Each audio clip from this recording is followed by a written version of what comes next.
Bem-vindo você, meu amigo, minha amiga, ao nosso 7º episódio do Fato É Podcast.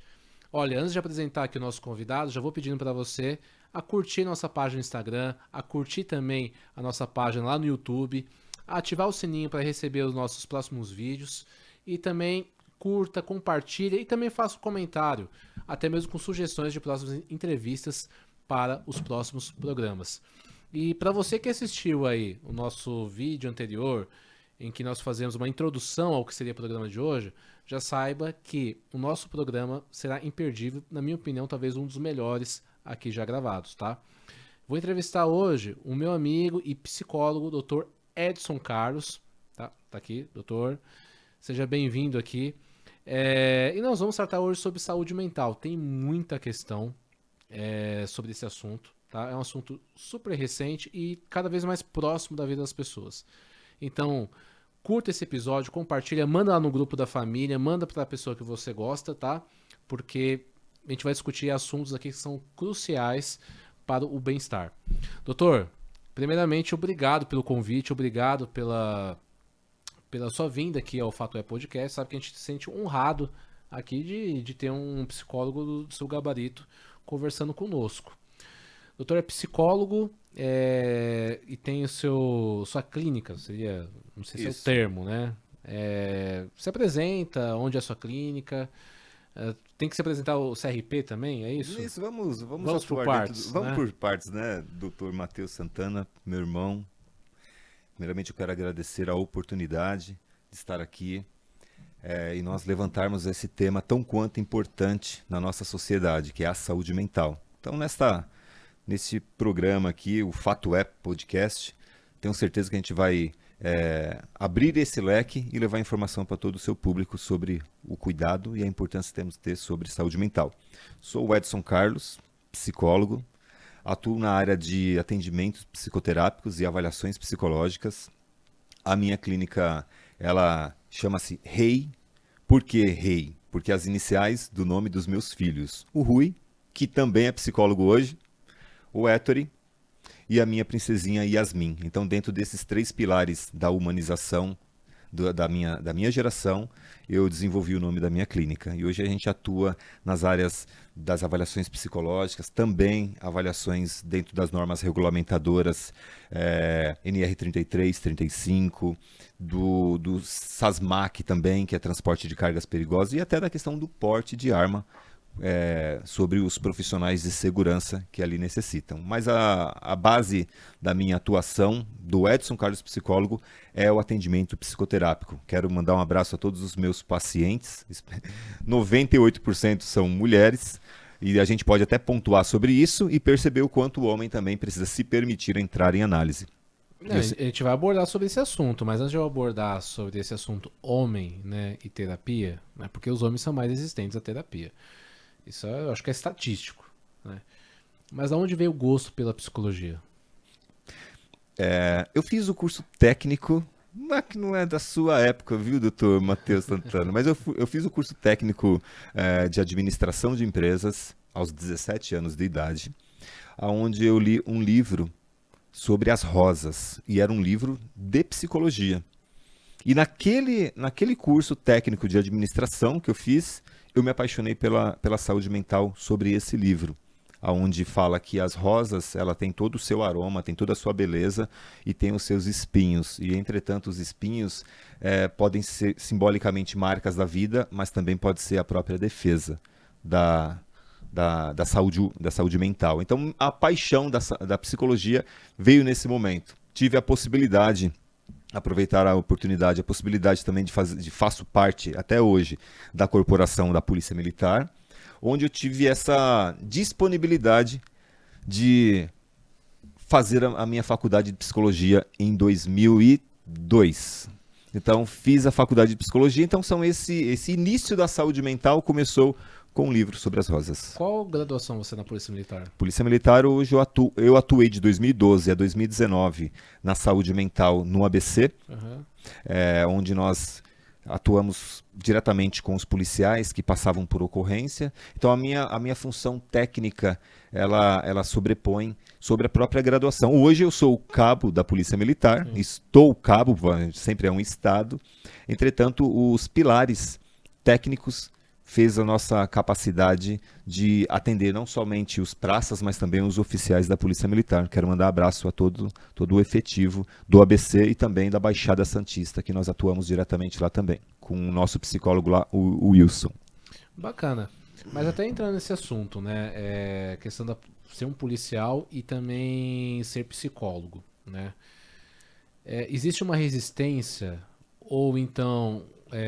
hoje talvez, né, com acesso à informação um pouco mais efetivo, dentro dos policiais, há essa resistência com relação à psicoterapia ou não, isso já está melhorando? Porque o que acontece? Eu acho que nas profissões cruciais da saúde mental, uma delas é policial militar, policial de forma geral, né? Militar, civil, o próprio GCM, o último programa que nós tivemos aqui foi com as duas comandantes da GCM, né, Mauá Ribeirão Pires, a Solange Montessante e a comandante Neide da cidade de Ribeirão Pires. E a gente entrou um pouco nessa questão, assim, avaliações psicológicas são feitas, como são feitas, porque são instituições armadas, né? Sim. E a gente, às vezes, lida com episódios, né, de violência, às vezes, né, não necessariamente ligadas à polícia, mas por ser militar, porque a saúde mental ali chegou à sua exaustão. Como é que é lidar com esse tema dentro da corporação? Muito boa a sua colocação, meu irmão Matheus Santana. Vou iniciar sobre quando eu fui fazer faculdade de psicologia. Sempre, quando eu entrei na polícia em 98, 99, eu fui direto para a unidade especializada do choque, que é a cavalaria.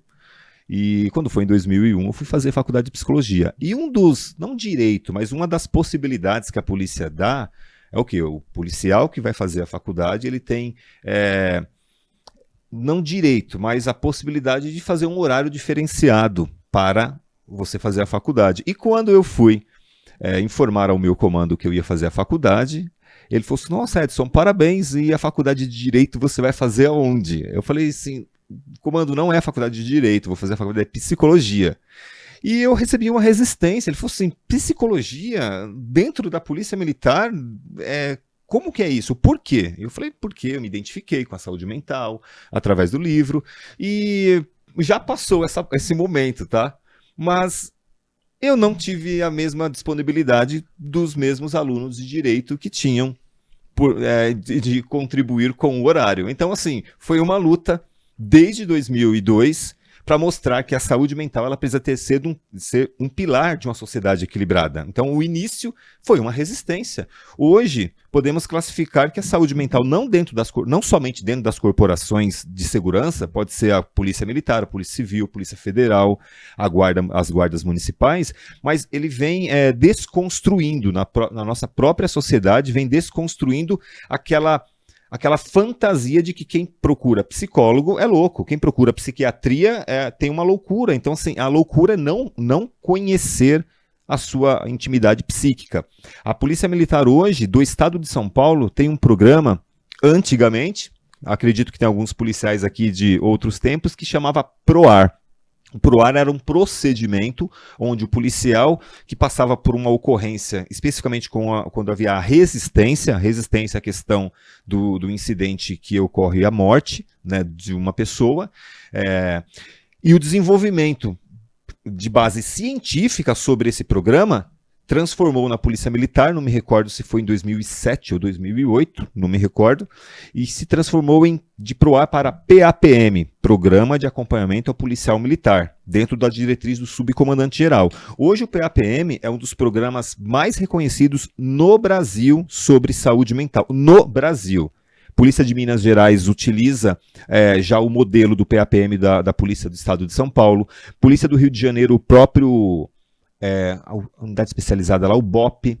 Então, a Polícia Militar hoje ela vem já construindo essa estrutura para disponibilizar a saúde, ofertar para o policial militar esse desenvolvimento cognitivo. Por quê? Porque o policial militar está sempre na ascendência sobre a crise. Policial militar, ninguém chama ele para um churrasco. O policial militar, o policial civil, o policial federal, a guarda municipal. Chama para resolução de conflitos. E essa resolução de conflitos desenvolve algumas questões psicossomáticas, sendo ela o estresse, a ansiedade, traçados depressivos, o uso abusivo de álcool e drogas, porque a latência estressora faz com que o próprio cuidado com a saúde mental seja, às vezes, desclassificado. Mas, hoje, as instituições de segurança, não somente a Polícia Militar, a Polícia Civil também, e podemos classificar dentro de algumas guardas dos municípios do estado de São Paulo.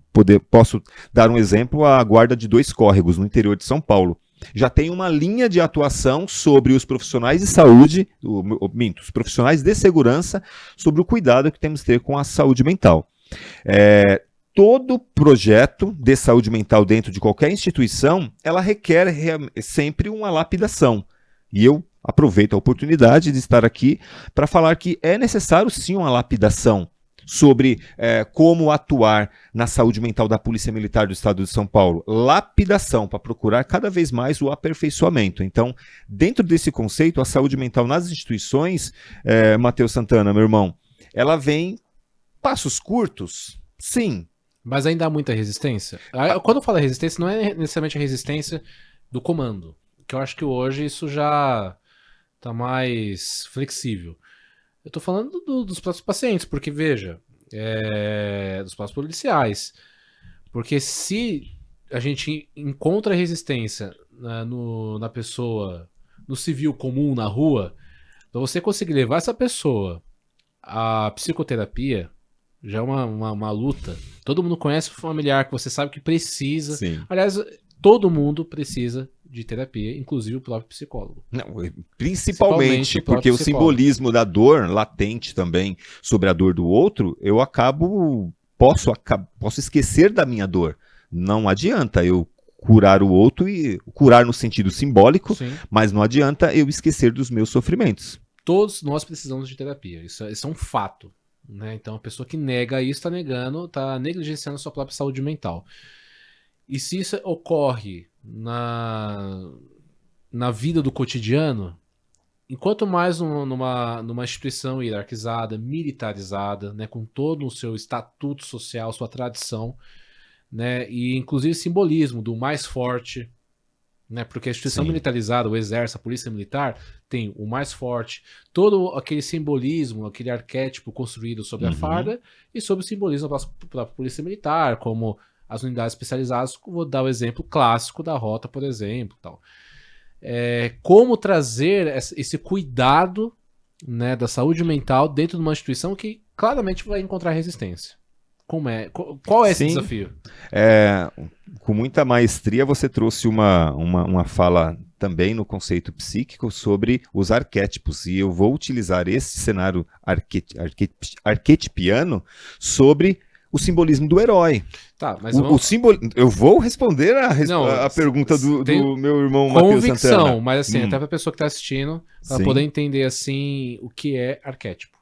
Dentro da linha analítica, o arquétipo é uma persona construída sobre os papéis.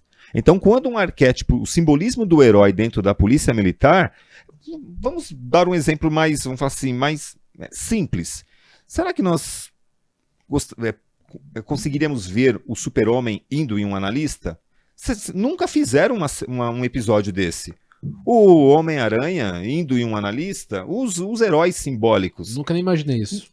Então é dentro dessa linha que as personas, o arquétipo, o simbolismo da persona do herói, que fica materializado especificamente nos profissionais de segurança que usa a farda. A Polícia Civil tem uma outra conotação sobre os arquétipos de comando. Sim, o próprio serviço reservado das instituições, o serviço reservado é aquele policial que não usa farda, é uma outra conotação também. Existem estudos dentro do CAPS. CAPS é o Centro de Atenção Psicossocial, que fica dentro da psiquiatria da Polícia Militar, onde é subordinada do subcomandante-geral e o vice-governador.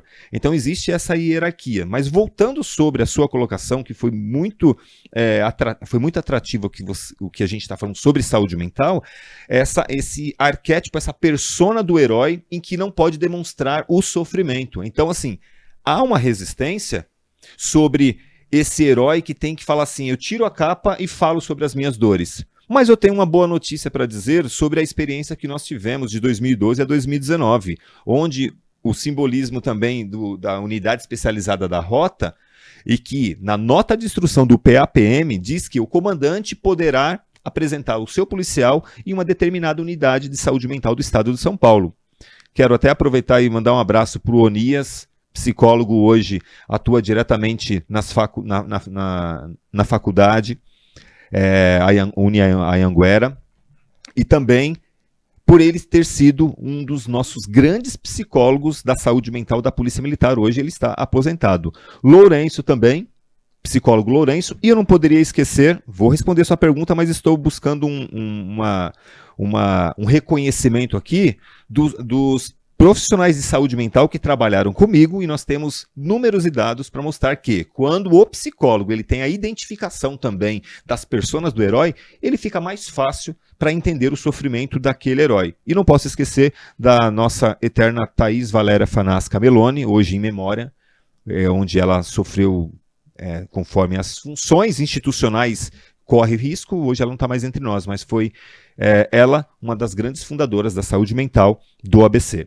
Então esse simbolismo, Matheus, do herói, ele traz essa própria resistência de falar assim, eu posso chorar. Se a gente traz dentro de uma conotação, respeitando todas as religiões aqui, se a gente traz uma conotação do simbolismo do herói sobre Jesus, fazendo uma conotação sobre o simbolismo do herói, o menor versículo bíblico é Jesus chorou. Então esse simbolismo sobre um grande líder, o simbolismo do herói, respeitando as crenças e religiões aqui, né, e não puxando no estado científico da saúde mental, da psicologia, mas uma representação histórica sobre os heróis. E aí eu faço essa pergunta para os nossos grandes heróis das instituições de segurança pública. Se Jesus, no seu manejo ali humano, ele chorou, como que nós não podemos chorar? Por que nós não podemos expressar nossos sentimentos e tirar a capa? Então a luta é o quê? Mostrar que o herói ele pode tirar a capa e mostrar a sua sangria, mostrar o seu sofrimento. Por isso que a análise é importante, Matheus. Veja, mas eu vou chegar nesse assunto. Até no assunto de religião eu vou chegar daqui a pouquinho. Vamos lá. Mas vamos lá. Até disse aqui na questão da psicoterapia, da necessidade da psicoterapia que é direcionada a todos. Isso é um fato, né? Até discuti isso no episódio número 4 com o Thiago Almeida, que é um ativista da causa autista, né? Eu tenho um filho autista também, sobre essa questão da saúde mental. A tendência da saúde mental ser a principal patologia nesse século ainda é enorme, né? O uso de drogas em decorrência da saúde mental deve subir ano após ano, né? Então, se hoje nós temos uma sociedade que discrimina aquele que é usuário, por exemplo, de cocaína, então a gente vai chegar daqui a uns 40, 50 anos, talvez discriminando a própria sociedade. Sim, dentro de uma linha de atuação da própria evolução. Freud, na época de Freud, a cocaína ela era lícita. Ela era lícita, era uma medicação. Uma medicação e ele, inclusive, usava. Sobre o próprio pai também, sobre a compreensão sobre o uso da cocaína e o entendimento sobre uma fantasia, ou então sobre a condição da droga no estado psíquico. Então, assim, essa linha de atuação ocorreu, então a sua colocação também tão quanto importante. Diante desse cenário, um cenário que os conflitos urbanos estão se acendendo ano após ano e mudando, né? Nós estamos cada vez mais numa sociedade dinâmica. Veja, os anos 90, eles são muito diferentes dos anos agora 20, né, 2020 para frente, do que, por exemplo, o século I depois de Cristo com o século X depois de Cristo. Né? O século XV depois de Cristo é a mesma coisa, o século I depois de Cristo, sendo que os anos 90, toda a tecnologia e até mesmo todo o comportamento moral e social é diferente 30 anos depois.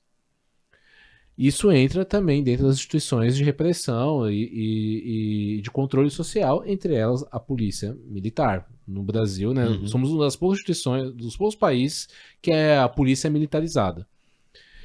Aí a pergunta de 30 anos pra cá, por exemplo. Porque eu falo 30 anos porque, né, o doutor começou em 98, por exemplo, então posso falar de 25 anos pra frente.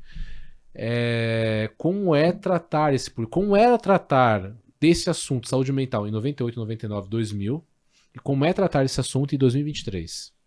Boa colocação. 98, 99, o cuidado com a saúde mental dentro da corporação era punição. Era o estado punitivo, não era o estado evolutivo. Por isso que eu dei o exemplo da transformação sobre o PROAR, que era um programa dentro da saúde mental da Polícia Militar, e o PAPM, o PROAR. Acredito que, se tiver alguns militares que estão aqui nos acompanhando aposentados, o PROAR era o policiamento especificamente ostensivo na Praça da Sé, em que era um coletivo de profissionais de segurança que ficavam em um determinado ponto. Então não era um cenário de tratamento psicológico. Era um estado punitivo sobre a atitude em que ele ocasionou, sobre um evento morte, ou então um próprio comportamento agressivo dentro de uma sociedade, em que ele não conseguia controlar suas emoções.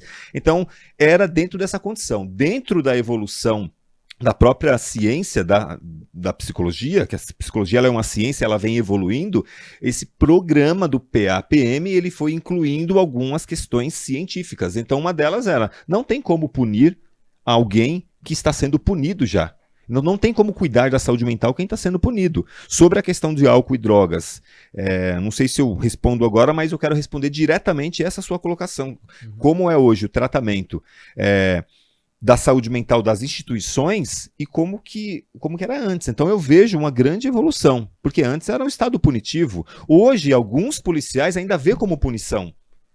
Ah, mas eu vou ter que ir lá, mas eu preciso ir, mas eu estava na minha função. Mas é um programa para o cuidado com a saúde mental do policial e também dos seus familiares. Porque a gente vê o estado pulsativo também de determinados indivíduos dentro das instituições em que ele aflora a própria pulsão sobre o próprio arquétipo da agressividade. Tem o livro, assim, o livro não, né? O filme, livro também, né? Um livro e um filme clássico no Brasil, que é o Tropa de Elite, tanto um quanto o 2, o Tropa 1 e o Tropa 2. E, salvo engano, acho que no Tropa 2 aparece lá que é o Coronel Nascimento, né? Capitão Nascimento. Ele era o Capitão Nascimento no Tropa 1, no 2 ele virou Coronel. Isso. E ali tem aquela demonstração da saúde mental dele no começo, porque no primeiro ele ficou se sentindo culpado pela morte de um menino na favela do Rio de Janeiro, né, que foi o menino que acabou entregando e obviamente esse menino acabou sendo morto ali pelos traficantes locais. E isso decorreu, né, ele entrar na favela de novo, pegar aquele traficante, aquela coisa toda. No segundo filme, né, ele já tinha perdido a esposa, né, já tinha se separado, né? E morava num apartamento sozinho. Tinha aquele conflito, aquela questão com o filho, né? E eu vejo muito esse simbolismo do que foi o Tropa 2, por exemplo, com o que deve acontecer diariamente com a polícia militar. Ou seja, muito provavelmente, eu não estou dizendo da corporação, mas o próprio policial militar enxergar com certo conservadorismo o apoio da psicoterapia. Isso acontece? Acontece. Sobre o filme Tropa de Elite, também tão quanto saudável que você trouxe, que acredito que facilita até o nosso bate-papo sobre saúde mental com o filme que acredito que todos assistiram. Perceba que na Tropa de Elite, o primeiro, ele vai para a psiquiatria e ele fala, eu estou aqui, doutora, vai para a psicologia primeiro. Eu estou aqui, doutora, mas se eu for falar, eu vou falar que é um amigo meu que está passando por uma dificuldade, eu vou falar que ele não está aguentando mais a pressão da instituição, porque se eu falar que sou eu não sei qual vai ser a consequência e você falar da minha vida para os outros. Então existe essa fantasia de que o profissional de segurança, ele fantasia, e está materializado isso, e está de parabéns o grande não me recordo o nome dele, que fez o filme Tropa de Elite. Uhum. Então ele Padilha, né? alguma coisa, Alexandre Padilha. Então assim, ele utilizou aquele cenário para mostrar tão quanto a resistência de lidar com o sofrimento. Agora tem um outro ponto também sobre a Tropa de Elite do Capitão Nascimento 1, sobre o estresse. Corrigindo aqui, José Padilha. José Padilha? José Padilha, é isso aí. Alexandre Padilha é o ministro, é verdade. Eu já estou trocando. Realmente, José Padilha. José Padilha, isso.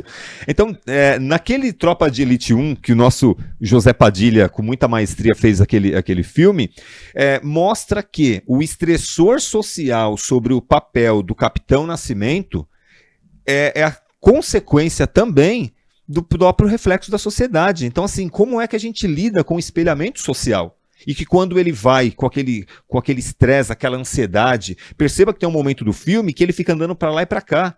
Perceba quando ele entra uma crise de ansiedade, que ele fica segurando ali no painel, e a mulher dele, que leva ele, fala, não, calma, e ele começa a ter alguns flashes psíquicos de traumas. A gente classifica isso na psicologia como TEPT, transtorno de estresse pós-traumático, sobre o comportamento acentuado dentro do sofrimento coletivo, que as instituições militares, não somente instituições militares, mas instituições de saúde também, o que aconteceu na pandemia, desenvolveu muito TEPT na área da medicina, médico, enfermeiro, recepcionistas, porque a crise coletiva fez com que o profissional lidasse diretamente com o sofrimento. O policial, independente que é militar, que é civil, ele lida com essa condição social. Então, só para a gente fechar sobre Tropa de Elite 1, que ele tem todo aquele comportamento psicossomático, e aí é onde entra a reflexão. Como lidar com essas identidades, onde nós precisamos compreender, mas também conduzir, para que é necessário. Então, a Tropa de Elite 1 mostra claramente o adoecimento psicológico sobre a identidade de uma instituição. Mas o Tropa também demonstrou o seguinte, você disse, né, quando ele teve aquela crise, segurou o painel, acho que ele segurou também a pia do banheiro, algo nesse sentido. E jogou fora os remédios. Eu ia entrar nesse ponto do remédio, né? Porque hoje é mais fácil, hoje todo mundo toma remédio psiquiátrico. Só não assume. Mas uma vez na vida, existe algumas certezas na vida. A morte, que você vai entrar num fórum, seja civil, seja trabalhista, mas você vai ter um processo na sua vida. Por isso precisamos sempre de advogado. Você vai se divorciar, você vai processar alguma coisa vai acontecer. Você vai entrar numa delegacia. São certezas da vida, né? O show do Roberto Carlos, dia 25 de dezembro, todo ano é certeza, né? Quando ele morrer, vai reprisar, então é certeza. Isso vai ser até o fim da humanidade, é o show do Roberto Carlos. O Bruno tá falando que o Palmeiras não tem mundial, outra verdade, né? É incontestável. Eu acredito que as verdades, elas são também fantasiosas, alimentadas sobre um coletivo esquizotípico, viu, doutor? Então, mas vamos voltar sobre a pauta aí e esquecer esse negócio do Palmeiras. Então, o Palmeiras não tem mundial. Aliás, o teste do nosso som aqui é sempre, o Bruno fala assim, fala no microfone, eu falo, Palmeiras não tem mundial. São certezas da vida. E outra certeza da vida é, por algum momento da vida, você vai tomar um remédio psiquiátrico. Hoje, pra mim, isso é uma certeza. Eu não conheço uma pessoa que nunca na vida não tomou. Aliás, a última pessoa que nunca tinha tomado, tinha retratado pra mim, não tinha tomado, ficou grávida recentemente e para controlar a ansiedade teve que tomar fazer o uso do medicamento. Os psicotrópicos. Então, só que quando eu era criança, tinha aquela coisa assim, se você tomar Tegretol, se você tomar... O Tegretol nem é um ansiolítico, né? Ele é um remédio para... questão neurológica, né?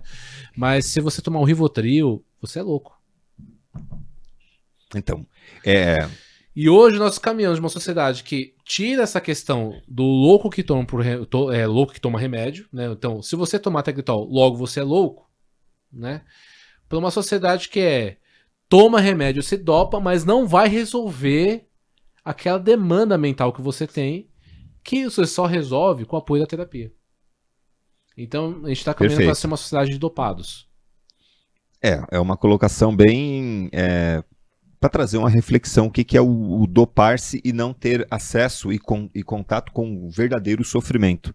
Os psicotrópicos, você deu um exemplo, mas existem gerações de psicotrópicos. Vamos falar dos mais antigos, né? Do Tofranil, do Tegretol, do Depaquene, do Depakote, do Aldol, carbamazepina. Então, assim, hoje...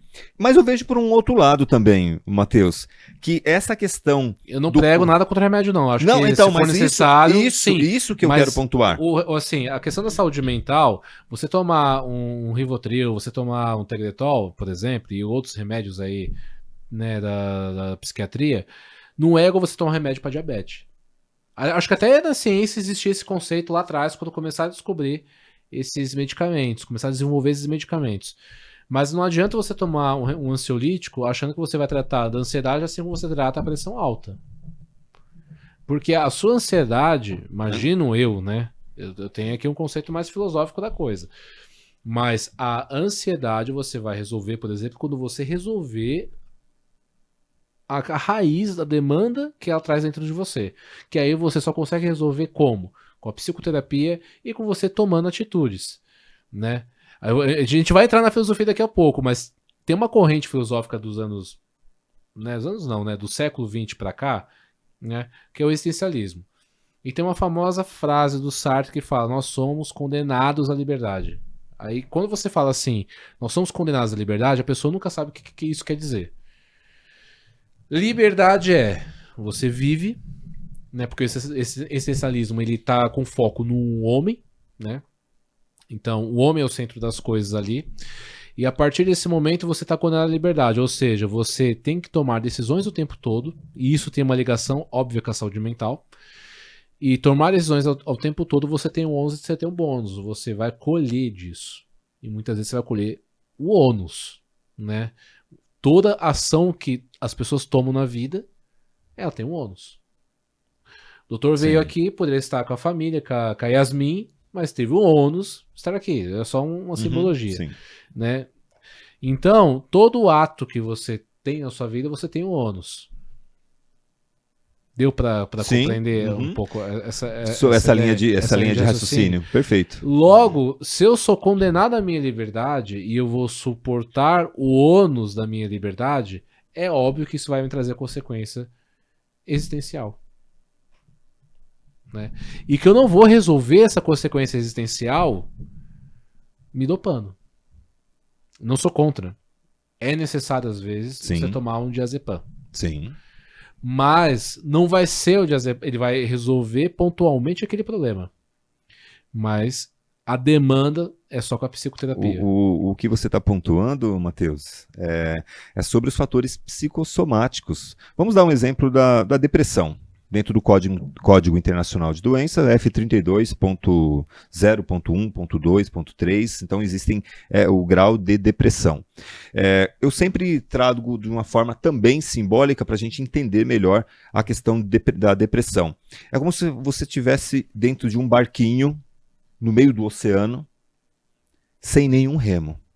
O estado depressivo é um estado de próprio autoabandono dentro de um fator... Porque a depressão ela é ela é biologicamente e ela é psicologicamente. O que você está falando é essa condição. Dentro desse simbolismo do barquinho, você tem que pegar dois remos. O da terapia, da análise, para você entender, compreender de forma psicológica os fatores que você passou para ter esse gatilho e também... a própria medicação dos psicotrópicos. Uma depressão, ela precisa desses dois pilares, desses dois remos, que é a terapia, que é a análise, né? Terapia e análise, e que é o processo medicamentoso. Então, eu sou a favor, sim. Eu, como psicólogo, atuo diretamente sobre a questão do atendimento psicoterápico. Você me deu a oportunidade de falar da minha clínica, mas a minha atuação é diretamente sobre os atendimentos psicoterápicos. Quando eu tenho um paciente dentro de um quadro depressivo, é necessário a intervenção psiquiátrica para a medicação, porque não somente a terapia também não vai funcionar. E também, tão quanto somente a medicação também não vai funcionar, porque é um fator... psicossomático. Então, essa questão ela é importantíssima para a gente compreender que como é que eu vou sair dentro de um estado depressivo sem os remos? E aí onde entra, só voltando um pouquinho sobre a questão da medicação psicotrópica em que o Capitão Nascimento tomava no primeiro episódio do filme. E que aquela medicação também, em nenhum momento do filme, mostrou que ele tinha ido em um psiquiatra para tomar aquela medicação. Então o cuidado também é com a automedicação. Ele tava se automedicando ali. Alguém, em algum momento, não mostra no filme, mas alguém falou: ó, toma essa medicação aqui para diminuir o seu estresse, a sua ansiedade. E um momento de ansiedade, de estresse que ele teve, o que ele fez? Ele pegou toda aquela medicação e jogou no ralo abaixo ali. Então, o que ele quis mostrar ali? Ó, não aguento também. E é esse o nosso cuidado que temos que ter com a saúde mental. Às vezes a gente não está aguentando. A gente não está aguentando o sofrimento que está velado dentro da instituição, dentro da família, dentro do trabalho, dentro das condições sociais e financeiras. E aí o não aguentar é a explosão do próprio fator psicossomático. Sim. Então, dentro da linha psicológica, o Matheus Santana, meu irmão, é essa reflexão onde nós, profissionais da saúde mental, vem buscando levantar essa bandeira e mostrar o tão quanto é importante. A depressão, o conceito de depressão é algo recente?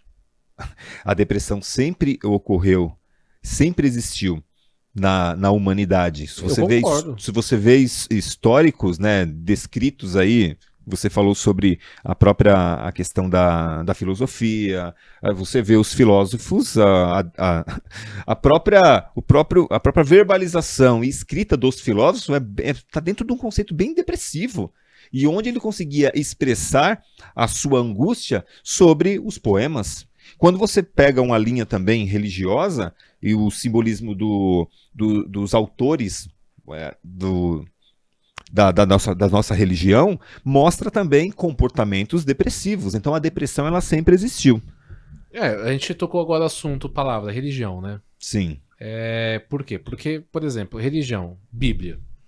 A Bíblia é um livro histórico,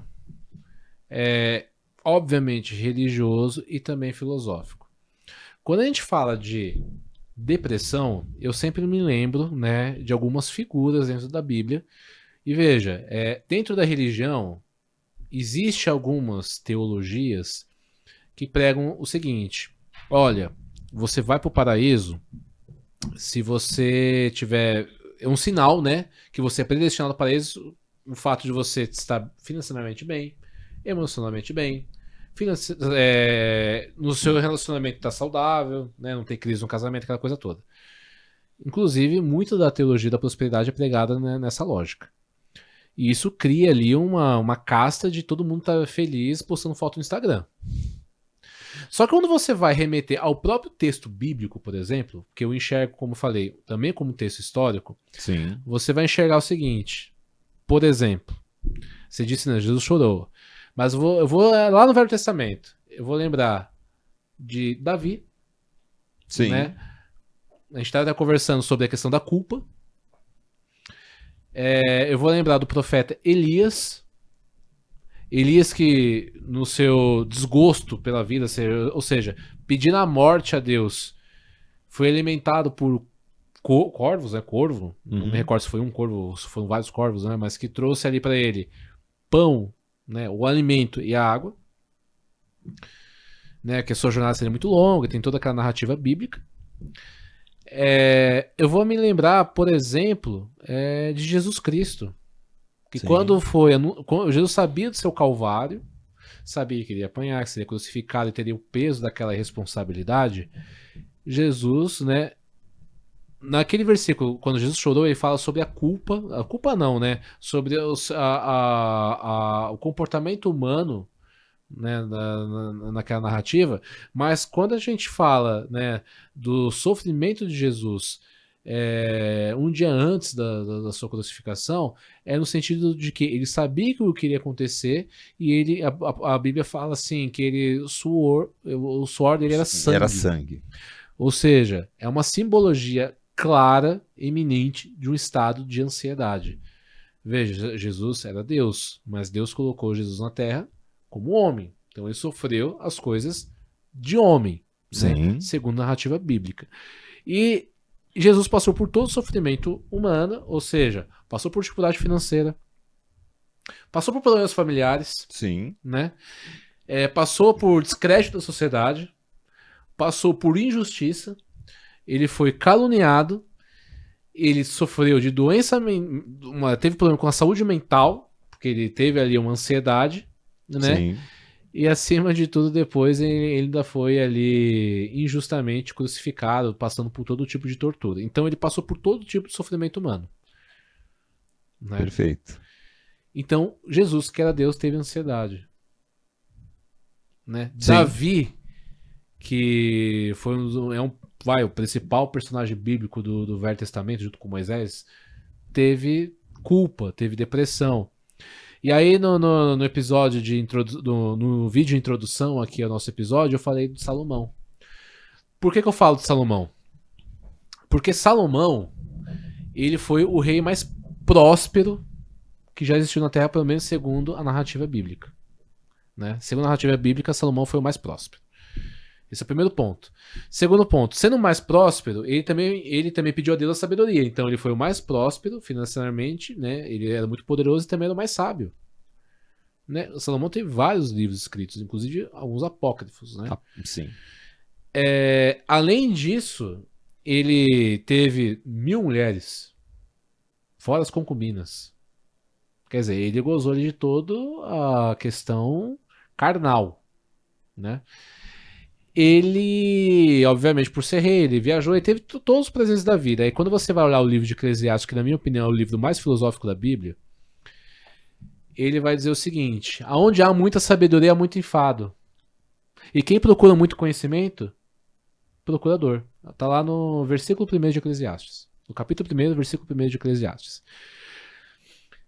No capítulo, salvo engano, 7º, ele faz ali, ou quem escreveu, né? Porque a gente não tem tanta certeza que foi Salomão que escreveu Eclesiastes, até porque Salomão acho que é do século VIII, IX, e o livro Eclesiastes ele foi, digamos assim, conhecido no século VI, antes de Cristo. Mas lá no versículo 7, ele faz uma analogia sobre o rio, né? O rio, por onde ele corre, o mar não enche. Ele está fazendo uma clara analogia com o filósofo Heráclito de Éfeso, que também está ali na Grécia, numa região teoricamente próxima, mais ou menos ali, da região de Israel, onde fala-se da impermanência humana. Ou seja, impermanência humana. Eu não posso pular 2 vezes o mesmo rio, porque eu não vou ser a mesma pessoa e aquele rio não será as mesmas águas. As mesmas águas. E para finalizar, Eclesiastes tem aquela famosa frase bíblica: debaixo do sol tudo é vaidade. Já vou chegar na vaidade, mas debaixo do sol tudo é vaidade. Para mim, é uma clara simbologia de uma profunda crise existencial de Salomão. E muitas vezes eu já escutei, frequentei muito tempo uma determinada denominação protestante, do qual falava assim: se você tem depressão, prova espiritual. Prova espiritual. Ou então, tá faltando oração, hein? Você tá com algum pecadinho aí, né? Sim. Dá uma olhadinha aí, você tá com algum pecadinho, né? Então, como é que a gente trata dentro desse circuito social, né? Sendo que os próprios personagens bíblicos, por exemplo, retratam que a depressão é algo de séculos. Dr. Matheus Sant'Anda, muita sabedoria e maestria sobre as suas informações que trouxe agora dentro da religião e da filosofia. Vou tentar explanar desses tópicos sobre a base psicológica. Vamos lá. Jesus. Quando no início do nosso podcast aqui, eu dei o exemplo sobre o simbolismo do herói, sobre Jesus chorou, aquela questão. Quando Jesus ele teve todo aquele sofrimento humano. Tem um ponto também em que nós precisamos trazer à tona aqui e perceber e mostrar que Jesus também teve fatos estressores, onde ele poderia, com todo o simbolismo de Deus e através do poder simbólico em que Deus deu para ele na terra, ele poderia ter resolvido de outra forma. O exemplo, quando ele entra no templo e ele fala: na minha casa, bando de víboras, na minha casa vocês querem fazer comércio. Vou dar um exemplo assim. Ele chegou lá bem simbolicamente estressado e nervoso com o comportamento humano ali. Fizeram um comércio. Ali ele estava num nível de estresse elevado.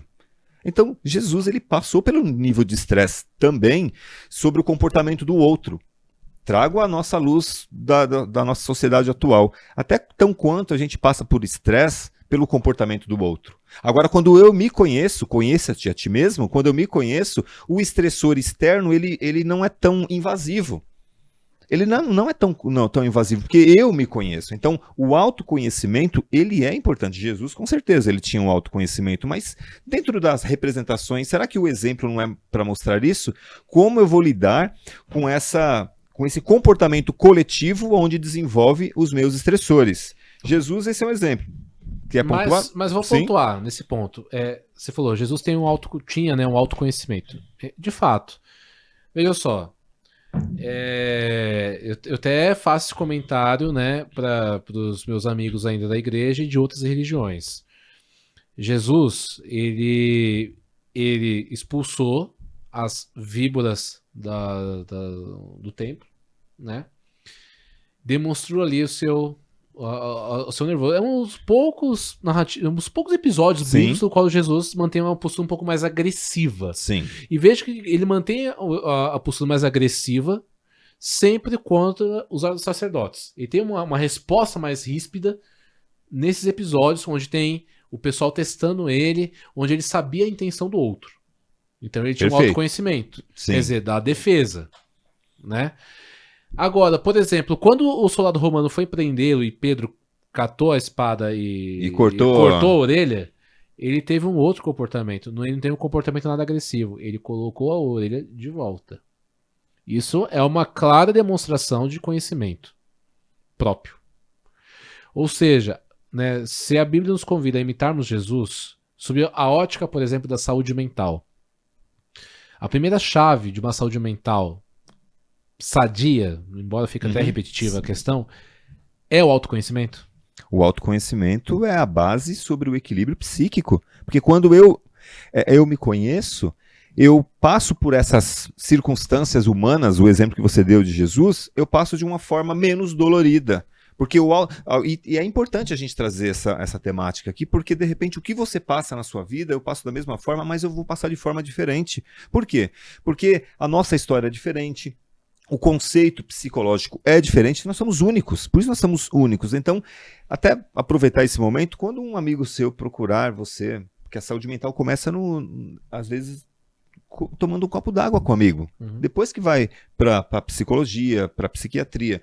Mas quando você tiver um amigo falando sobre o sofrimento dele, às vezes a gente tem o costume, sabe do quê? Ah, mas você está passando por isso, Matheus? Mas eu já passei por isso, e a gente não tem a empatia de compreender que aquele sofrimento é único.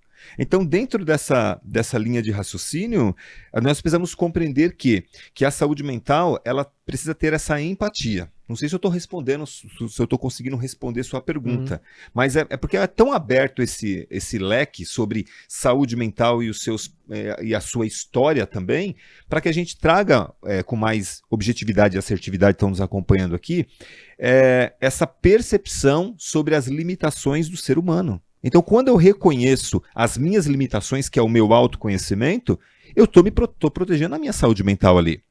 Mas veja, voltando também, inclusive, aos personagens bíblicos. Sim. Né?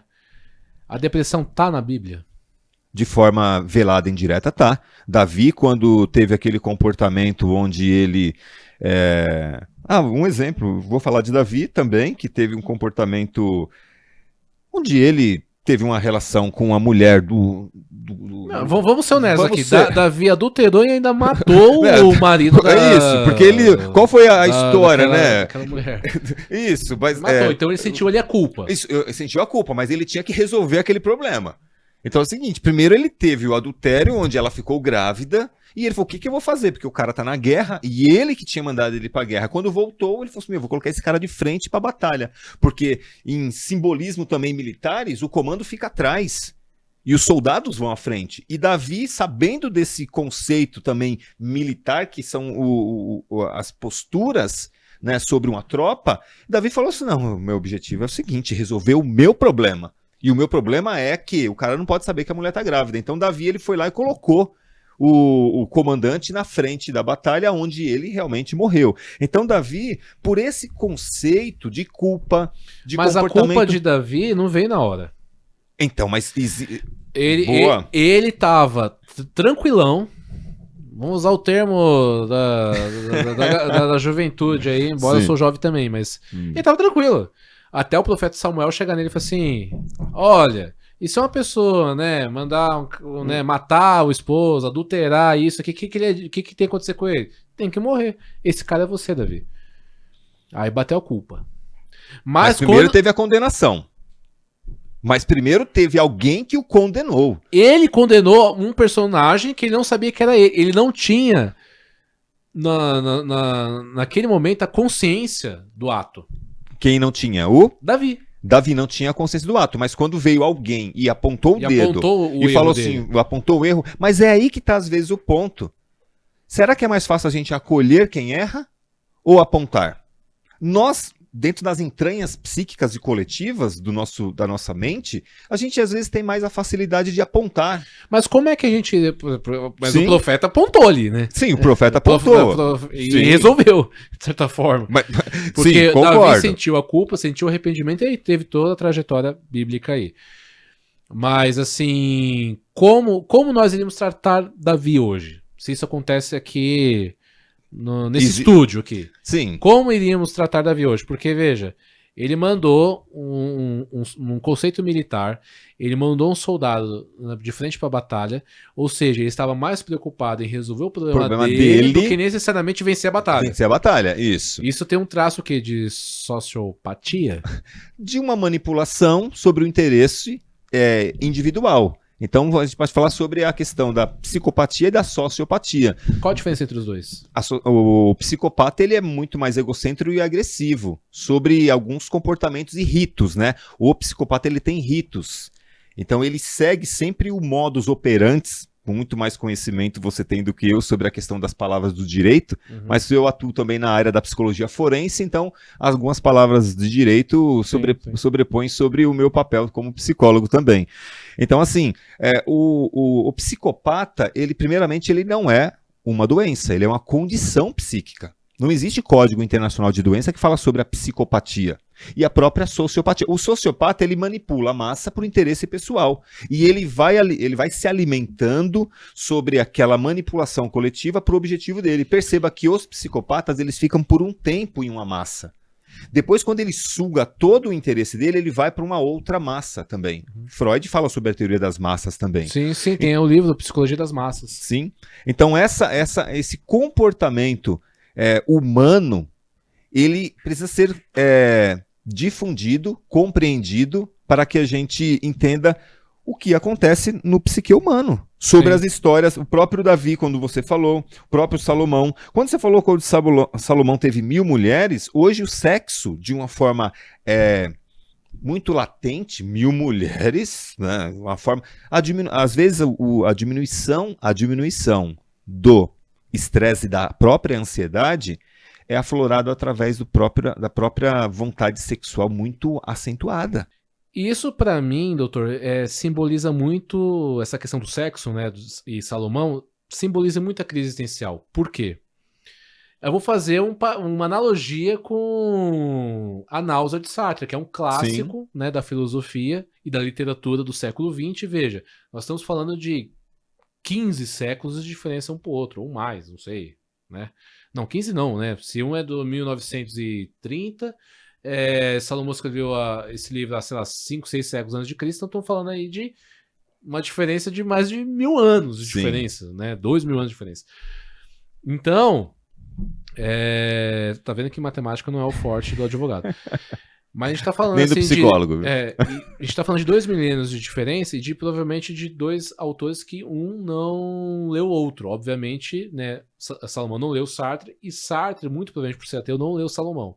E veja, o Sartre, no livro da Náusea, ele retrata um historiador que tinha dinheiro, que tinha influência, que tinha poder, e quando ele volta para a cidade fictícia, né? Ele tem lá um diálogo com um humanista, quer dizer, aquele que é um arquétipo do que seria opositor a esse pensamento mais existencialista, mas dentro do nosso encaixe aqui ele desfruta do sexo muito, ele se entorpeceu no sexo, né? Ele se entorpeceu do amor, se apaixonou, ele também viveu muito da arte, ele gostava muito da arte, mas mesmo assim ele sentia o que ele denominou no livro de náusea. Náusea. Sim. Né? Para mim, né, e para a filosofia, é uma crise existencial, ou seja, perca do sentido da vida. Quer dizer, entender que existir é um absurdo. Né? Ele não tem uma motivação para a vida. Porque dentro das pessoas que não têm crise existencial, que acham isso um absurdo, esse tipo de pensamento, a gente sempre vai fazer a analogia seguinte: não, mas meu sentido de existência é o meu filho, o meu sentido de existência é o meu trabalho, ou o meu sentido de existência é ganhar dinheiro. Aí eu até faço uma outra analogia também, um outro livro da filosofia também existencialista e também do século XX, Albert Camus, por exemplo, no mito de Sísifo, porque na mitologia grega, Sísifo, ele era um rei que teve ali a sua contradição com os deuses, né, do Olimpo, e ele foi condenado a eternamente a rolar uma pedra para cima, né, do morro acima, e depois deixar ela cair morro abaixo, e fazer isso de forma eterna. Ou seja, até Humberto Camus fala, a nossa vida é isso, né? Nós vivemos do trabalho comprar coisas, e de comprar coisas precisar de mais dinheiro e, portanto, ter mais trabalho. Isso não é vida. Isso não é ter significado de viver. Né? Portanto, a vida não tem sentido. E isso é crise existencial. Dá para fazer essa analogia com Salomão? Sim. Mais uma vez, meu querido Matheus, trazendo toda a habilidade e competência sobre a questão filosófica. Parabéns, tenho certeza que isso engrandece o nosso bate-papo aqui. Entretanto, como psicólogo, buscarei, nas bases científicas, trazer uma conotação aqui para que a gente compreenda e você compreenda que, de repente, você está passando por uma crise existencial, quando você fala sobre a perca do sentido da vida, que todos nós, às vezes, podemos passar por uma perca também do sentido da vida dentro dos sofrimentos. Diferente de quadro depressivo, como eu já disse, de um traçado depressivo. Qual a diferença? O período. Todos nós podemos passar por um sofrimento e uma tristeza. Todos nós passamos por processos existenciais. O que eu faço? O que eu estou vivendo? Como é que eu posso fazer? O que hoje, qual é o sentido da vida? E a gente às vezes precisa ter esse momento reflexivo para a gente continuar seguindo. Então, dentro dessa linha que você trouxe sobre a questão da vaidade, sobre a questão da perca do sentimento da vida, eu faço essa reflexão sobre a base psicológica. Todos nós passamos por sofrimento. A questão é o mapeamento. Mas ele fala em náusea. A náusea dentro da teoria de Melanie Kleiniana, sobre o seio e o peito, onde a criança, ela em um determinado momento, agride a mãe e mordendo o bico do peito. E ela torna-se uma náusea do que ela está sendo alimentado, do que ela não quer mais, que ela quer a independência. E a náusea, de uma forma psicossomática também, quando a gente está passando mal, vomitando, algo dentro de você não tá legal. E a questão psicológica, também existem náuseas psicológicas. E é aí que está a busca do autoconhecimento que está em mim, porque eu não estou conseguindo lidar. Eu não consigo mais engolir nada. Sabe aquele negócio? Eu não engulo nada mais? Por quê? Se eu não engulo nada, é que eu estou cheio. Cheio do quê? Quantas coisas a gente traz, a gente carrega dentro da nossa história e que a gente fala assim, não, mas é só mais isso, é só mais isso. E a gente vai psicossomatizando e somatizando os fatores emocionais. Então tem um determinado momento que a gente precisa, sim, realmente vomitar. Vomitar, falar. Por isso que a base psicológica tem coisas, Matheus, que a gente não vai falar numa porta, num boteco tomando uma cerveja com um amigo. A gente não vai falar num templo religioso. Tem coisas que a gente vai falar só com o psicólogo. Tem coisas que é só com análise, para entender. Porque o vomitar é falar algo que está ruim dentro de mim. E essa compreensão, ela é feita na base da saúde mental. Então, essa questão da perca do sentido da vida, a gente precisa fazer essa pergunta para nós. Por que eu estou com essa perca do sentido? Por que hoje eu não estou dando mais importância? E veja, como eu falei, então você tem lá dois autores, né, importantes da humanidade, né? De um lado, Salomão, que foi rei, sábio, poderoso e tinha 1000 mulheres. Do outro lado, né, uma história criada de uma crise existencial de uma pessoa que tinha também tudo isso. Sim. Né? É uma clara analogia aqui de que a crise existencial independe necessariamente desse tipo de condição. Quer dizer, mesmo ambos sendo poderosos, ambos perderam o sentido da vida. Posso dar um exemplo prático em relação a uma paciente, onde, lógico, né, pelo princípio ético, não vou citar jamais o nome dela, Claro. que a condição financeira dela, de uma forma acentuada, graças ao trabalho dela e do esposo dela, só que ela tinha uma questão existencial tão quanto básica. Ela lembrava quando ela morava na zona... em análise, ela lembrou que ela morava na Zona Leste, e ela Zona Leste da nossa capital, em um bairro pobre, porque quando eu falo Zona Leste não está associado à pobreza, está associado, nesse caso, a uma periferia onde ela nasceu. E ela sentiu saudade. Ela poderia tomar os melhores sorvetes do mundo. Ela quisesse pegar um avião e ir lá para a Inglaterra, ela iria tomar o melhor sorvete lá. Mas ela tinha um desejo no conceito da questão existencial dela, sobre a perca do sentido da vida. Ela chegou num determinado momento que ela trouxe em análise o quê? Edson, eu tenho saudade de uma questão. Eu falei, qual é a saudade? Vocês vão lembrar, eu acredito que alguns vão lembrar aquela máquina de sorvete em que tinha aquelas garrafas PET que tinha o azul, que tinha o vermelho, o amarelo, e saía aquele barulho ensurdecedor daquela máquina que fazia o sorvete. E ela lembrava de um açougue perto da casa dela, onde ela cresceu, que tinha lá um senhor que fazia aquele sorvete. E ela falou para mim assim, hoje, Edson, até pelo carro que eu tenho, eu não posso ir lá na Zona Leste tomar aquele sorvete. E eu precisava tomar aquele sorvete para lembrar, porque na questão psicológica, o nosso psique, ele é atemporal, está vinculado entre passado, presente e futuro. E é nessa conotação que a análise busca. Não adianta.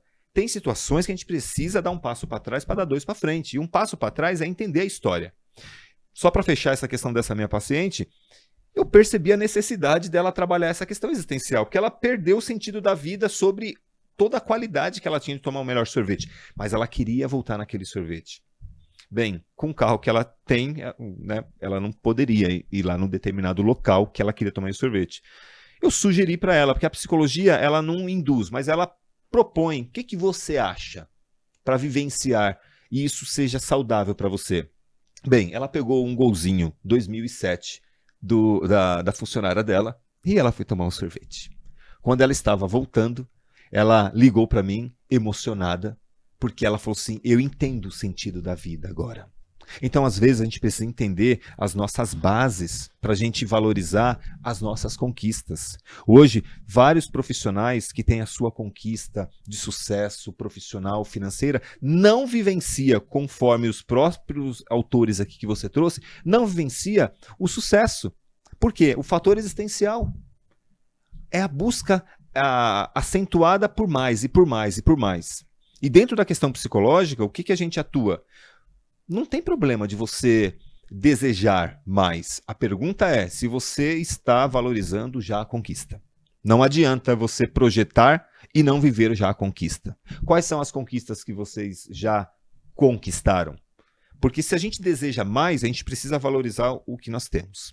E essa situação, essa fala, é uma fala psíquica.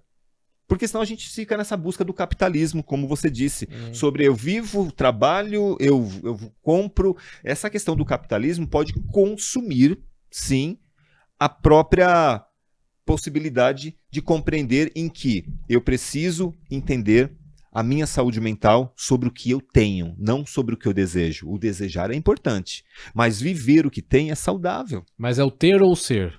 Então, aí é onde entra na questão, né, do eu preciso ter para ser ou ser para ter? A própria essência é o quê? É o ser. Só que sobre o capitalismo hoje, de uma forma muito esquizotípica, eu preciso ter. Até os próprios grupos. Eu preciso, para ser aceito no grupo, preciso fumar um cigarro. Para ser aceito no grupo, eu preciso ter um relógio, porque é a identificação.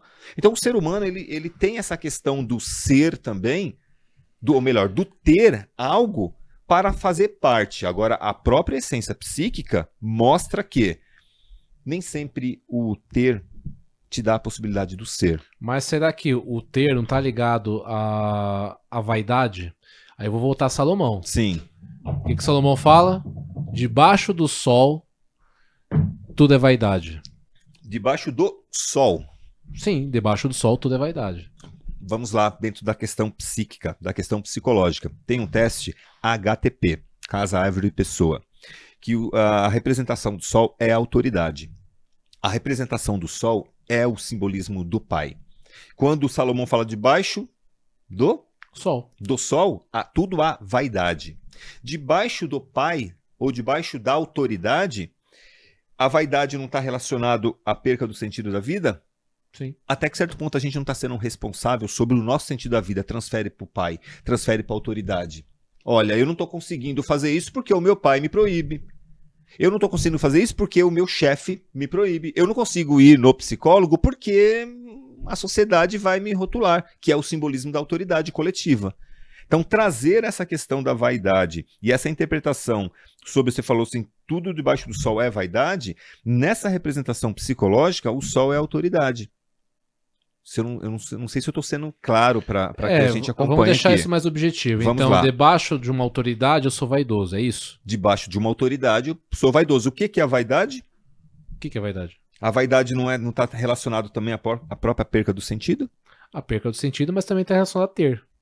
O ter. Então, quando eu tenho a proteção de uma autoridade, eu sou vaidoso. Até que certo ponto, esse comportamento nos traz uma omissão de ser responsável pelos nossos atos. A vaidade, ela está descrita desde o início da Bíblia, mas também na mitologia grega, que talvez seja mais antiga que a própria Bíblia. Sim. Então, eu vou dar um exemplo, né? Como é que começou a Guerra de Troia? Começou com a vaidade entre deuses. Né? Tava lá o pomo da discórdia na mitologia romana, que é um Ctrl-C, Ctrl-V da grega, é justamente isso. Olha, não fui convidado. Eu tenho uma deusa que não foi convidada para um banquete ali, um casamento, banquete e tal. E ela, para fazer com raiva, para acabar com aquele evento, ela chega e fala o seguinte: vamos fazer o seguinte. Ela entra de intrusa e fala: olha, qual das deusas aqui é mais bonita, que vai ganhar aqui vamos representar aqui um prêmio, né? Sim. E aí as deusas começam o quê? A se degladiar, uma querendo saber qual é mais bela do que a outra.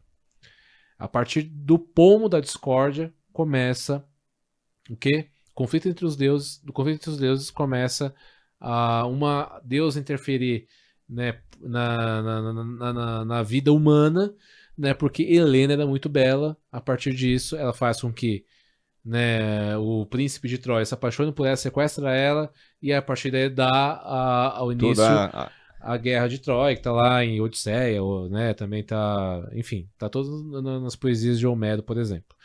E Ilíada também. Então todos esses eventos estão aí descritos na mitologia. E veja, a vaidade é o primeiro ponto de discórdia da humanidade. A vaidade, primeiro ponto de discórdia da humanidade. Mas perceba que a vaidade começou sobre não ser também incluída em um grupo. Ela não foi incluída no grupo, mas para que ela desconstruísse aquele grupo sobre aquela festa, aquele evento, ela manipulou para que houvesse toda uma discórdia. Essas histórias não se repetem hoje em alguns comportamentos humanos? Mas por que eu cito a questão da vaidade dentro da mitologia grega? Eu cito ela porque dentro da mitologia grega você não havia uma questão chamada moral. Praticamente a mitologia grega, você não tem essa questão de moral. A moral cristã não existe naquele momento. Você tem lá deuses que se transfiguram em humanos para manter relações, inclusive com mulheres aqui, onde um trai o outro. O próprio nascimento da mitologia, né, ela nasce de conflitos, né? Titãs com deuses, tal. Ela nasce de conflitos. Sim. Nascendo, então, de conflitos, ela simplesmente não se preocupou em produzir o sistema de moral. Por quê? O que é a moral, por exemplo, numa sociedade cristã? Eu falo que a religião, né, lógico, isso não é um preconceito religioso de uma forma, né, muito pelo contrário, mas ela tem um comportamento sociológico. Qual que é? Imagine-se, então, um pilar de concreto, mas com dois galhos, né, de madeira, de árvore, Sim. né? Você fala, não tem nada a ver uma coisa com a outra. Tem. Um galho é a coesão e outro galho é a coerção. O galho da direita seria o galho que representa ali a similaridade dos indivíduos uns sobre os outros. Então, o evangélico encontra outro evangélico, os dois são evangélicos e, portanto, se enxergam dentro de um mesmo grupo social. Da mesma forma, o católico, religiões afro e por aí vai. Do outro modo, como é que a religião se comporta diferente de outros grupos sociais, como família, como clubes de futebol, como até mesmo a própria política? Você tem o elemento coerção. Se eu sair daqui, eu vou ser penalizado. E muitas vezes eu vou ser penalizado com o quê? Com o inferno. Então a coerção ela está sendo, ela induz para limitar o próprio comportamento primitivo Para autodestrutivo, fortalecer a para coesão. fortalecer a coesão. Para fortalecer a coesão. E isso tem aí uma questão psíquica iminente. Sim. Nós podemos classificar essa A moral. Vamos classificar a moral. Vamos classificar a moral dentro da questão psicológica. A moralidade e a imoralidade.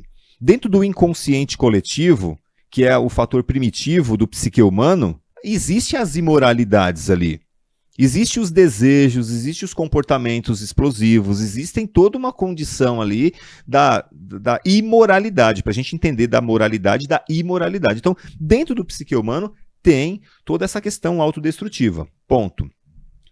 A moral, nesse caso, ela é o que? A consciência. O que pode e o que não pode.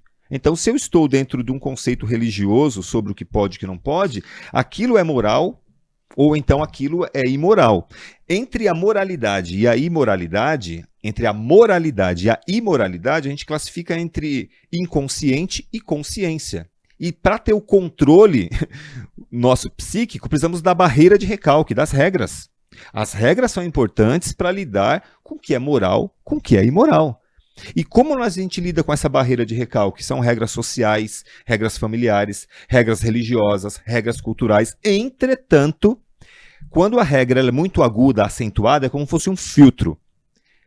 Os fatores que a gente classificou aqui como imoral, que não necessariamente é imoral, elas ficam represadas, reprimidas. O recalque, inclusive, muita gente faz até aquela simbologia, né? Calcanhar, recalque. Ré e calcanhar. Então, você empurrar para trás a ré e o calcanhar é você empurrar para baixo, dentro da sua consciência. Sim. É uma simbologia bacana que eu entendo como recalque. Eu acho fácil de explicar para a pessoa. Isso. Legal essa sua explicação. Então, assim, essa conotação sobre consciência é o que a gente tem aqui, ó. Isso aqui é uma taça, isso aqui não é um paralelepípedo. Eu tenho consciência que esse material aqui é uma taça. E o inconsciente são os nossos fatores primitivos. Barreira de recalque está dentro das regras sociais, familiares e culturais. O grande desafio da psicologia é mostrar que existem barreiras de recalque que reprimem o desejo primitivo humano, sendo ela o desejo, a própria fantasia, os próprios fatores sexuais. Quando Freud fala sobre sexo, que ele fala que o orgasmo é equivalente à pulsão de morte, não está relacionado ao sexo, à relação sexual, está relacionado ao prazer da vida. Então, orgasmo equivalente à pulsão de morte, a pulsão de morte seria uma adrenalina. Então a adrenalina, ela faz parte também do prazer humano, mas se faz necessário uma barreira de recalque para perceber o que é adrenalina, o que é não socialmente aceito. Dentro desse conceito psicológico, é o autoconhecimento. Então, o que eu posso, o que eu não posso. Agora, o grande desafio, reitero aqui, meu irmão, o grande desafio é mostrar que existem barreiras de recalque que reprimem fatores psíquicos naturais do ser humano. Então, eu não posso demonstrar, porque a barreira de recalque me impede. E esse impedimento pode desenvolver os fatores psicossomáticos.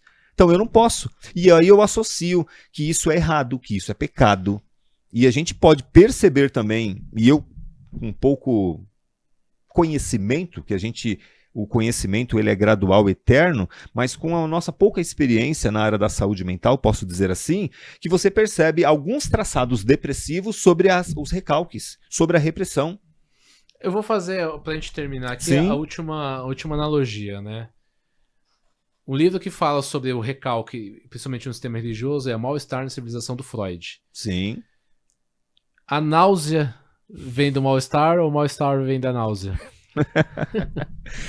Ah, não, você tinha uma propaganda, né? Vende mais porque é fresquinho porque vende mais, né? Mas vamos lá.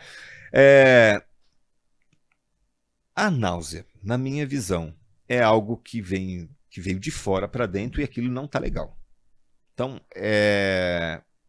percebendo dessa linha de atuação, é algo que eu também permiti. Ou então eu não estava tão quanto preparado psicologicamente para lidar com aquilo. Sabe aquela questão de a pessoa falar sim para todo mundo? E chega uma hora que fala assim, nossa, eu tenho que falar sim de novo. É uma náusea. Por que a pessoa ela não consegue lidar com o não para outra pessoa? Porque está relacionado às vezes e fala assim, ser aceita. Que nem o exemplo que você disse aí sobre a guerra entre os deuses ali, em que uma pessoa, ela ali na história inicial, ela não foi aceita no grupo. E então ela teve náuseas, aquilo não caiu bem para ela. Só que, às vezes, o que não cai bem para você pode cair bem para mim. Então, às vezes, as situações que eu passo e que você passa pode ser diferente. Então, respondendo sua pergunta de âmbito psicológico, na visão analítica, a náusea é algo que dentro de nós não está bom. Emocionalmente, a conta não está fechando. Então, eu preciso falar. E é aí que está o desafio da terapia. Falar. E dentro de um conceito até sobre o Setembro Amarelo, campanha de prevenção ao suicídio, que a gente pode depois trazer uma outra temática, sobre falar é a melhor prevenção. Então, no processo terapêutico, é falar. É a melhor prevenção sobre lidar com a saúde mental. Matheus Santana, meu irmão. Olha, então eu acho que o mal-estar pode vir antes da náusea. Doutor, agradeço aqui imensamente pelo nosso bate-papo de hoje, né? Com certeza foi algo que vai enriquecer aí bastante o nosso conteúdo para o pessoal que nos assiste. Pessoal, obrigado por ter nos assistido. Nós vamos encerrar aqui nosso 7º episódio aqui do Fato é Podcast. Não esquece, curta, compartilha, também faça os comentários e até a próxima.